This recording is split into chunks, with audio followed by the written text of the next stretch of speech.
America's North Woods border region. Within this land of 10,000 lakes and miles of dense timber, a hideous creature is believed to lurk. The North Woods is probably one of the last frontiers in America. There's still a lot of places in this area that hasn't been set foot by man. Monsters and mysteries exist here because it is remote.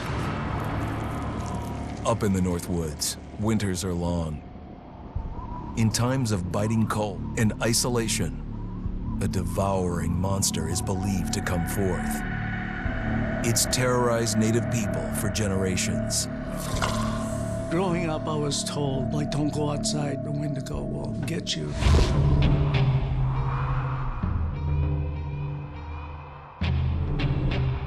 Among the traditions of the northern Algonquin tribes is the Wendigo, a monster that can seize hold of a person to carry out its hunger for human flesh.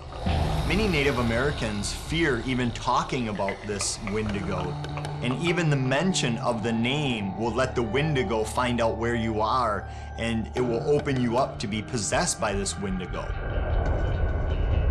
The most famous case of a Wendigo possession took place in 1879 in the deep woods outside of Edmonton, Alberta. Swift Runner, a Cree Indian, was a trapper and a guide. He had left town the previous autumn with his wife, 6 children, and his mother. But when Swift Runner returned in spring, he was alone. Swift Runner came into a nearby village telling this heartbreaking tale. I had to watch them starve to death. Of his family being killed by starvation, and that he was the only survivor. My whole family gone. It wasn't hard to understand a family falling victim to a brutal winter. To even not. Yet something was suspicious about Swift Runner. He was a strapping man, and he came into town weighing over 200 pounds. It didn't look like somebody who had just weathered a terrible winter. He wasn't malnourished, didn't look like he was starving. He looked healthier than ever. After a few nights, it became clear that something was wrong. He started having night terrors, screaming in his sleep. I am the Wendigo! Villagers alerted the police. Swift Runner actually guided them back to his winter cabin. When they got there, that's when they saw the true horror.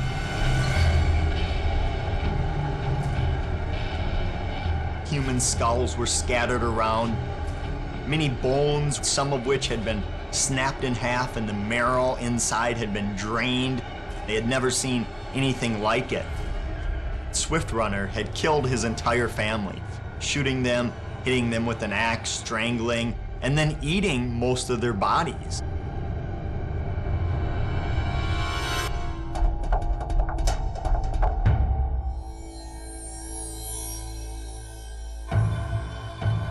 Right up until the moment the noose was on his neck, Swift Runner swore the evil spirit of the Wendigo had possessed him and twisted him into a cannibal killer.